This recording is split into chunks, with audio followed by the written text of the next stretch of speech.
Avant que le temps ne commence, avant que la première respiration n'ait jamais effleuré le vide, il n'existait ni lieu, ni instant, ni attente.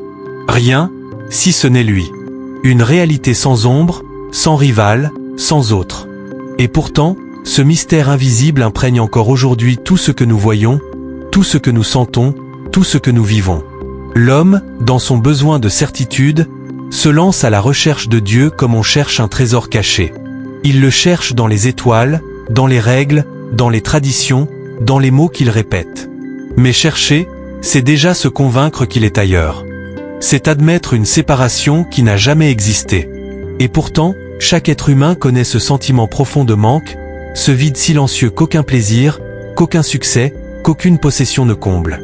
Nous pensons qu'il s'agit de solitude, de peur, d'angoisse existentielle. Mais ce vide, en vérité, n'est autre que l'écho de cette présence que nous avons oubliée. Comment celui qui soutient ton souffle pourrait-il être absent? Comment celui qui n'a jamais eu besoin d'entrer dans un lieu, ni de sortir d'un autre, pourrait-il se cacher de toi?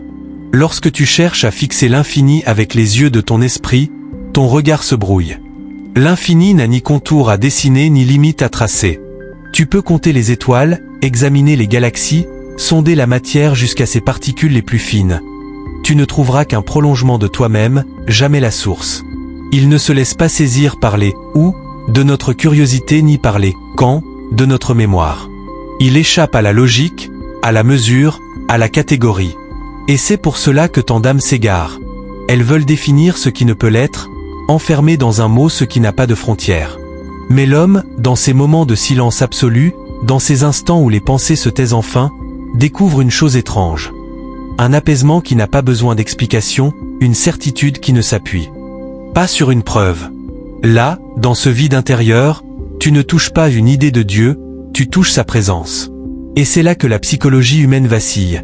Tout ce que tu croyais être toi-même, tes peurs, tes désirs, tes ambitions, tes souvenirs se révèlent fragiles, impermanents, incapables de définir qui tu es réellement. Alors tu comprends, il n'est pas un objet que tu pourrais atteindre comme une victoire après une longue bataille. Il est celui qui embrasse tout, y compris ta quête, y compris tes erreurs, y compris tes doutes. Le nom que tu prononces, l'image que tu te fais de lui, ne sont qu'un voile. Imagine un miroir embué, tu crois voir une forme, mais ce n'est que ton propre souffle qui l'empêche d'apparaître clairement. Ainsi, chaque fois que tu le définis, tu ne fais que poser un filtre entre lui et toi. Il n'a besoin ni de ton appel, ni de ton langage, ni même de ta croyance pour être. Avant les premiers mots, avant la première pensée consciente, il était déjà. Sans nom, sans témoin. Et c'est ce qu'enseigne le Coran avec une force bouleversante. Il est le premier et le dernier, l'apparent et le caché, et il est omniscient sur toute chose. Sourate Al-Hadid, vous 3. Ce verset n'est pas une simple information, il brise l'illusion de la distance. Il rappelle à ton cœur que ce que tu cherches au dehors bat déjà en toi, comme une vérité qui ne t'a jamais quitté.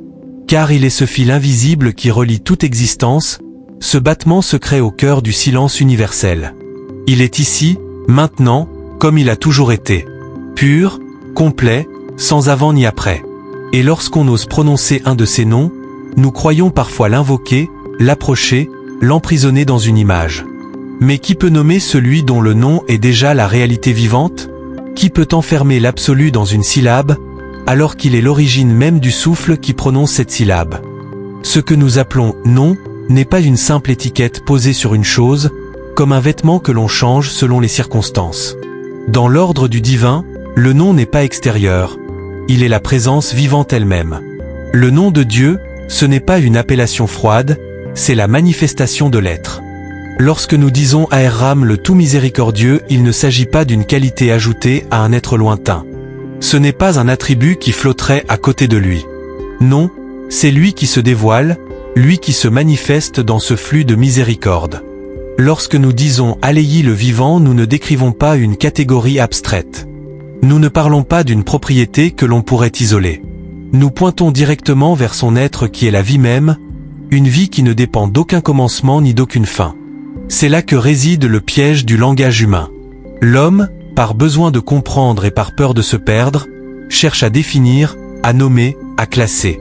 Mais parler de Dieu comme on parle d'un sujet parmi d'autres, c'est déjà le réduire. C'est comme essayer de capturer le ciel entier dans un mot. Les noms, quand ils sont mal compris, deviennent des barrières. Ils ne reflètent plus la présence, ils créent une illusion de distance. Et pourtant, Dieu n'est pas séparé de ses noms. Il n'y a pas lui d'un côté et ses attributs de l'autre, il est unicité pure, présence totale. C'est ce qu'Ibn Arabi nous enseigne. Chaque fois que tu crois définir Dieu, tu poses un voile devant ton cœur. Tes mots deviennent un mur, alors qu'en vérité, il n'y a rien à séparer, rien à ajouter. Dieu n'est pas un objet d'étude, il est la réalité même qui te fait étudier. Il n'est pas un concept extérieur. Il est le souffle par lequel tu penses, la conscience par laquelle tu écoutes. Comme le dit le Maître, il n'existe aucun intermédiaire entre le Créateur et sa création. Il est la parole, le message, le messager et celui qui entend. Tout ce cercle que tu crois voir entre lui et toi n'est qu'une illusion de ton esprit. Le Coran le proclame avec une simplicité éclatante. Dieu, point de divinité à part lui, à lui appartiennent les plus beaux noms. Ces noms ne sont pas des décorations que l'on suspend pour embellir un discours. Ils sont des lumières vivantes, des fenêtres ouvertes par lesquelles ils se laissent entrevoir à l'homme.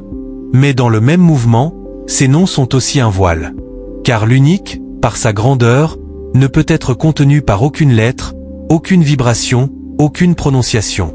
Les mots ne l'enferment pas, au contraire, ils rappellent à l'âme son incapacité à saisir l'infini. Et celui qui croit avoir décrit Dieu s'est déjà éloigné, car il confond le doigt qui pointe avec la lumière que l'on désigne. C'est ici que l'homme touche ses propres limites. Nous vivons dans un monde où le langage nous rassure. Mettre un mot sur une peur nous donne l'illusion de la contrôler, nommer une douleur nous donne l'impression de la comprendre. Mais avec Dieu, cette mécanique échoue. Car il existe un domaine où la science chancelle, où les mots se consument comme des étincelles dans un feu plus vaste qu'elle. L'intellect, habitué à analyser et à disséquer, perd soudain pied. Le cœur, habitué à désirer et à réclamer, devient muet. Là commence le sanctuaire de sa connaissance. Et cette connaissance n'est pas une somme d'informations, ce n'est pas une encyclopédie divine. C'est une connaissance qui ne ressemble à rien de ce que l'homme peut accumuler. C'est la connaissance qui est présence pure, vérité nue. Là, aucune hiérarchie n'existe. Ni prophète, ni saint, ni ange ne possède une avance qui puisse leur donner autorité. Car en ce royaume, il n'y a plus de degré ni de rang. Il n'y a que lui, et lui seul. Là, il est celui qui se voit par lui-même, qui se connaît sans témoin. Et l'homme, dans cette révélation, est confronté à la psychologie la plus profonde de son être. Le besoin de saisir s'effondre, le désir de posséder se dissout. Car la vérité ultime ne peut être capturée, seulement vécue. Tout ce que nous pensions être savoir devient silence. Et ce silence n'est pas un vide, c'est une plénitude qui dépasse l'entendement, une certitude que le cœur reconnaît avant même que l'esprit ne la formule. L'homme, même dans la quête la plus sincère, tourne autour de ce mystère. Il prie, marche, pleure, médite et pourtant demeure périphérique. Celui qui cherche présuppose qu'il est séparé. Là est l'illusion, chercher comme on pourchasse un objet suppose distance et objectif. Mais Dieu n'est pas un but à conquérir, il est l'absolu qui enveloppe tout. Fouiller les étoiles, sonder l'âme, lire les textes. Tout cela ne donnera que des reflets, des empreintes, des ombres de sa présence. Il n'est contenu ni dans un mot, ni dans un livre, ni dans un concept. Il est simple et absolu et cette simplicité est insondable. Il n'y a pas de porte parce qu'il n'y a pas de mur, il n'y a pas d'extérieur pour entrer. Le Coran souligne cette tension, la vision ne peut l'atteindre alors qu'il atteint toute vision. Et il est le subtil, le parfaitement connaisseur. Sourate 6, 103. Comprendre ici ne veut pas dire voir avec les yeux, mais saisir avec l'esprit et sentir avec l'âme. Même ainsi, il demeure au-delà. Il est la lumière qu'aucune perception ne peut embrasser. Abandonne l'idée de le comprendre, c'est dans ce vide que l'écho de sa présence peut résonner. Ce n'est pas en fuyant le soi que l'on trouve Dieu, mais en plongeant au cœur du soi. Le chemin vers lui ne monte pas aux cimes, il commence dans le silence de ton être. Ce que tu t'imagines être ton « moi », ton identité est souvent un voile fin reposant sur un mystère plus vaste. Ce mystère, c'est lui. Le prophète dit avec une force bouleversante, « Celui qui se connaît connaît son Seigneur ». Il ne parlait pas de l'ego, ni d'une simple psychologie. Il désignait une part de l'être qui, une fois dévoilée, révèle n'avoir jamais été distincte du divin. Connaître sa réalité profonde, c'est comprendre que l'on ne possède rien par soi-même, que l'on n'a jamais existé séparément de lui. Ce n'est pas se dissoudre, c'est voir clair, dépouiller des couches d'illusions que le monde et la pensée ont déposées. Ce que tu appelles, toi, ce centre apparemment permanent n'est qu'un reflet sur l'océan infini de Dieu. Quand ce reflet s'apaise, la source apparaît. Le Coran le dit avec douceur, nous leur montrerons nos signes dans les horizons et en eux-mêmes, jusqu'à ce qu'il leur devienne évident que c'est cela la vérité. Sourate 41, v.53. Les signes ne sont pas qu'aux confins du cosmos.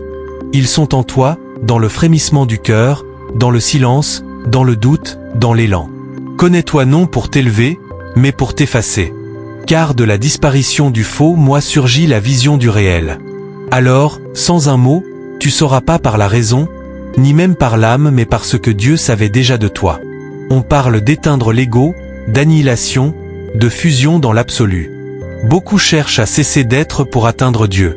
Pourtant cette démarche, bien connaître, repose sur une erreur subtile. Elle suppose qu'il y avait d'abord un « être » à effacer. Ibn Arabi nous rappelle que si ton être n'est qu'un mirage, une projection de l'unique, alors il n'y a rien à faire disparaître. Il suffit d'ouvrir les yeux. L'illusion n'a jamais eu d'existence propre. Tu n'as jamais vraiment été séparé. Le « tu » que tu crois être est une construction, un nom parmi d'autres un souffle passager dans la volonté divine. Ce n'est pas par la disparition qu'on le trouve, mais par la réalisation. Réaliser que l'on n'est rien, et que ce rien n'est que l'expression de sa pureté. Il n'y a pas de lutte intérieure pour anéantir l'ego, car l'ego n'a pas d'essence. Il est né d'un malentendu. Le silence te le dira mieux que des discours. Le Coran clarifie encore, tout doit périr sauf sa face. À lui appartient le jugement, et vers lui vous serez ramenés. Surate Al-Qasas, v88. Ce verset parle du présent autant que de l'au-delà. Tout ce qui a forme est destiné à s'éteindre, parce que seul lui détient l'être véritable. Chercher l'anéantissement revient paradoxalement à croire détenir quelque chose à sacrifier. Dieu ne réclame pas un sacrifice, il t'invite à voir. Voir que tu n'es pas, que tout ce qui est, c'est lui. Il existe un polythéisme plus insidieux que les idoles visibles. Celui qui se glisse dans les replis de la pensée. Voir l'univers comme une somme d'existences distinctes Dieu, puis le monde, puis l'homme c'est trahir l'unicité. En vérité, il n'y a pas Dieu et autre chose, il n'y a que Dieu.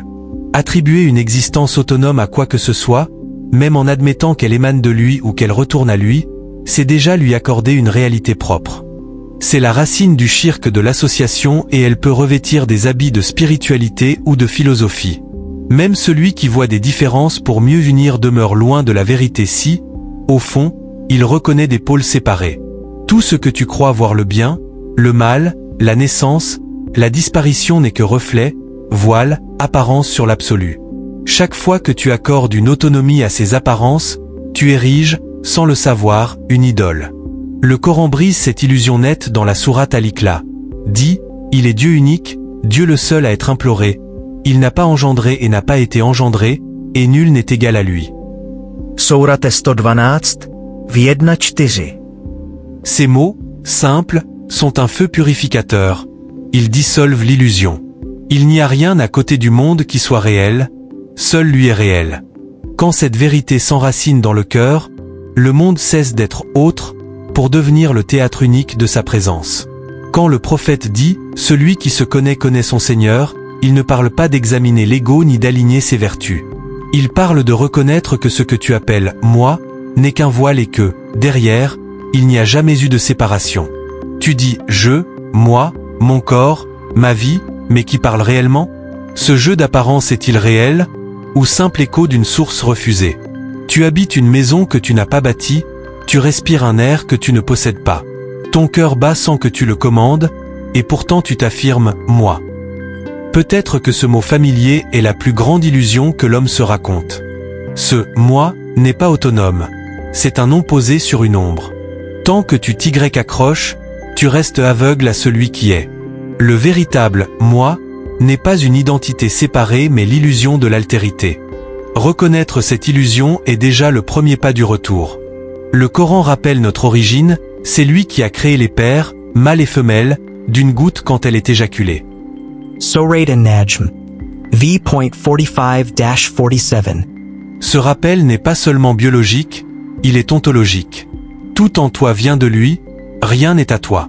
Quand le moi humain se dissipe non pour être remplacé par un autre masque, mais pour révéler qu'il n'y a jamais eu de séparation, alors l'horizon de l'être s'ouvre comme une clarté nouvelle. C'est là que naît la vraie connaissance, non pas une information supplémentaire que l'on ajoute à notre mémoire, mais une transformation intérieure, une évidence qui bouleverse tout ce que nous pensions être. Car proclamer l'unicité ne suffit pas. Les lèvres peuvent répéter, l'esprit peut conceptualiser, mais tant que la vérité ne descend pas jusqu'au cœur, elle reste une idée abstraite. Et une idée, même juste, ne libère pas. Ce qui libère, c'est la reconnaissance intime que tu n'as jamais été séparé. C'est l'instant où tu cesses de chercher dehors et où tu découvres que la réponse a toujours battu en toi. Ne cherche donc pas Dieu dans ce qui apparaît, comme si le monde portait une vérité indépendante. Comprends plutôt que rien de ce qui est ne subsiste par lui-même. Tu n'as pas d'horizon à conquérir, ni de voile à déchirer. Tu as seulement à t'abandonner, à tomber dans ce vide sacré où l'unique règne sans rival, sans image, sans mots. Et dans ce silence, tu le reconnaîtras. Non comme un étranger venu d'ailleurs, mais comme la réalité unique qui n'a jamais cessé d'être ton fondement. C'est cette conscience qui transforme la vie, qui allège le fardeau des illusions et qui réveille la paix que rien ne peut troubler. Si ces mots résonnent en toi, si tu sens ce rappel comme une invitation, alors abonne-toi dès maintenant. Non pour suivre un contenu de plus, mais pour continuer ensemble ce voyage intérieur, semaine après semaine, vers ce qui est le plus profond, le plus vrai, le plus vivant.